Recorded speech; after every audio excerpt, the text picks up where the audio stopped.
तुम्हारे साथ नहीं होने दूंगा। मोदी जी, 14 फरवरी को पुलवामा में सीआरपीएफ पर आतंकी हमला हुआ। उसके बाद मुझे याद है 25 फरवरी को आप हमारे राइजिंग इंडिया समिट में चीफ गेस्ट बनकर भी आए। आपने हम लोग कुछ आभास भी नहीं होने दिया कि आपके मन में क्या चल रहा है। और दूसरे दिन सुबह 3:40 पर आपको खबर आई कि आपने एयर स्ट्राइक किया बालाकोट में। इन 10-11 दिनों में आपके दिमाग में क्या चल रहा था, मैं ये जानना चाहता हूं आपसे। मैंने पहले ही दिन घोषणा की थी कि आतंकवादियों ने और पाकिस्तान ने बहुत बड़ी गलती कर दी है, और मेरा बॉडी लैंग्वेज, मेरी भाषा से समझ आ सकता है कि मेरे भीतर क्या चल रहा है। लेकिन मैं हड़बड़ी में, जल्दबाजी में शॉर्टकट वाले डिसीजन कभी लेता नहीं हूँ। तो सभी लोगों से मैंने चर्चा की, सेना से चर्चा की, सुरक्षा बलों से चर्चा की, अफसरों से चर्चा की,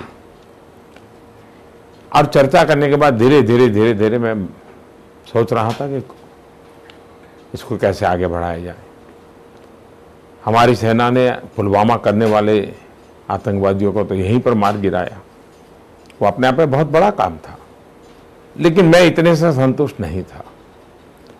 आतंकवादियों की लालन पालन जहां होता है, आतंकवादियों को जहां से खातर पानी मिलता है, वहां तक अगर हम कुछ नहीं करेंगे तो ये सुधरने वाले नहीं है। और 26/11 का अनुभव कहो, पार्लियामेंट अटैक का अनुभव कहो, बाकी घटनाएं देखो, तो लोग मान के चलते थे, पाकिस्तान तो मान के बैठा भी भारत कुछ करने वाला नहीं है, और इसलिए उनकी हिम्मत भी बढ़ती चली जा रही थी। हमें इस बार लगा कि नहीं भाई, हमने जब उरी के बाद हुआ तो सर्जिकल स्ट्राइक करके दिखा दिया।